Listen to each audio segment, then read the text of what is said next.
Hello everyone, today we will talk about how to fix or how to solve your Netflix. To know how to fix or how to solve your Netflix app, you should just go to settings. Here in this page you click apps, default apps, app settings.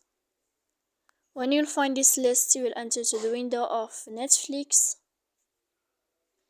Then in this page of app info you will click on first stop and you will click OK. Here we'll enter to the window of storage. Then we click clear cache.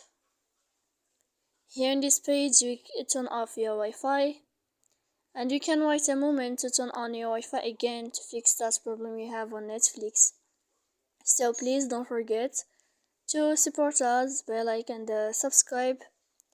See you next time in another video and thank you for your attention and your watching.